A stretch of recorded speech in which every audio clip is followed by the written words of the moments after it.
Sharks are often judged by their teeth, but some of their most astonishing abilities have nothing to do with attacking prey.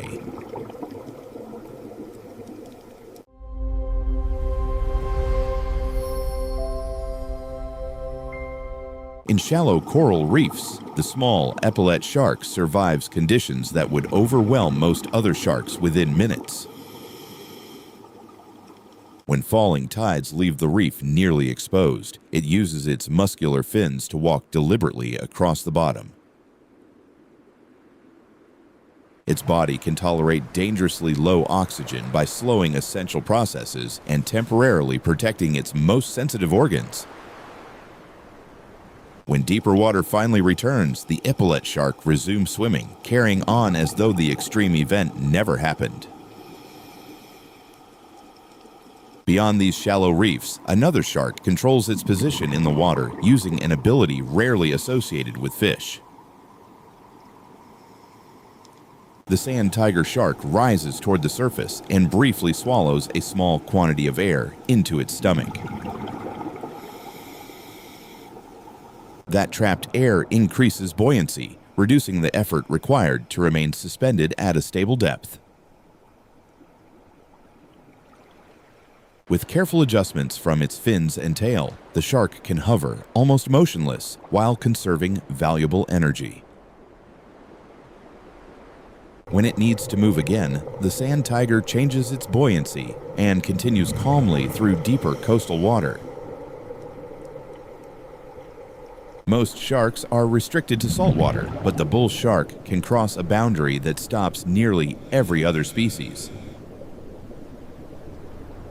Its kidneys and specialized glands continuously regulate salt and water as the surrounding environment becomes progressively fresher. This remarkable internal control allows bull sharks to enter estuaries, rivers, and waterways far beyond the open ocean.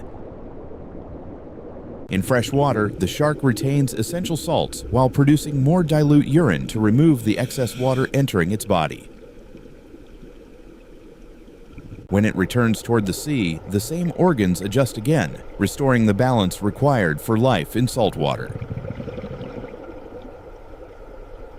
Back in the open ocean, the common thresher shark carries one of the most unusual hunting tools in nature. Its upper tail lobe is nearly as long as the remaining body, yet follows broad, controlled movements during normal swimming.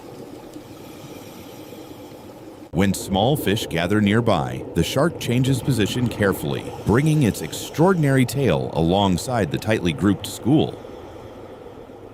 A sudden lateral sweep displaces the surrounding water, disrupting the fish without requiring the shark to bite immediately.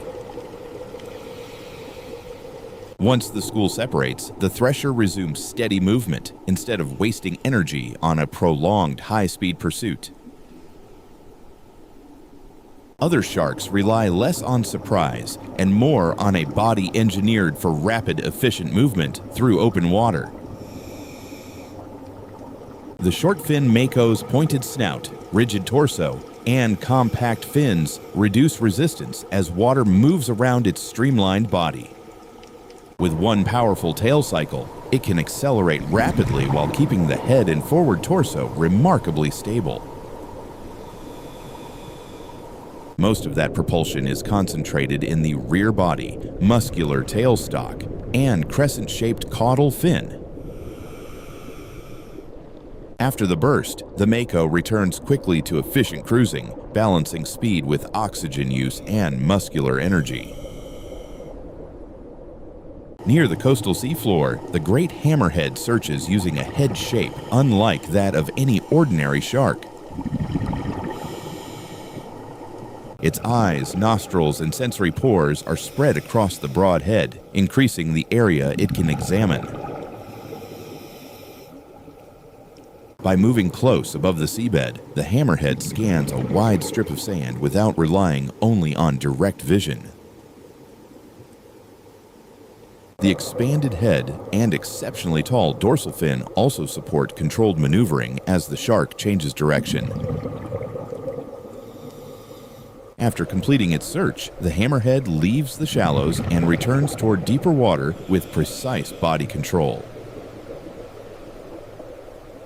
In warmer coastal habitats, the tiger shark survives through adaptability rather than depending on one specialized hunting strategy. Its familiar vertical markings are strongest in younger sharks, but faded traces often remain visible across large adults. The shark frequently travels close above the bottom, inspecting broad areas while maintaining a slow, energy-efficient patrol. When it encounters something unfamiliar, its broad sensory range allows a cautious investigation before any further action is taken. After recognizing that the object offers no value, the tiger shark turns away and quietly continues its patrol. Far to the north, cold and darkness create a completely different world, inhabited by one of the slowest sharks alive. The Greenland shark's metabolism operates slowly, allowing it to move with minimal fin motion and extremely low energy expenditure. Its broad head, small eyes, and thick body reveal an animal built for endurance rather than rapid pursuit. Close above the rocky bottom, it follows uneven terrain, using only restrained corrections from its short pectoral fins. This extraordinary economy of movement supports a lifespan that may extend for centuries within the cold northern depths.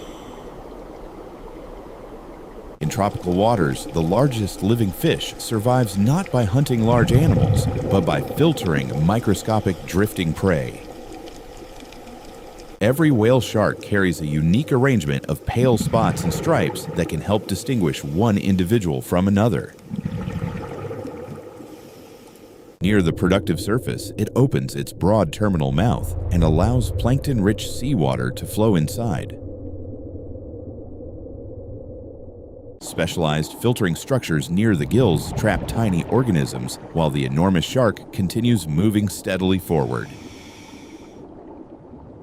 After completing the feeding pass, it closes its mouth and returns to calm, efficient travel through the open ocean. The great white brings several powerful adaptations together within one muscular, highly controlled, and remarkably efficient predatory body. Its thick tail stalk and crescent-shaped tail generate strong propulsion, while the head and forward torso remain stable. Broad pectoral fins help control its considerable mass, allowing the shark to redirect itself through one gradual turn. With only small fin adjustments, it rises through the water column while maintaining balance, direction, and steady forward speed. These sharks reveal that survival is not defined by teeth alone, but by adaptation, control, endurance, and extraordinary biological design.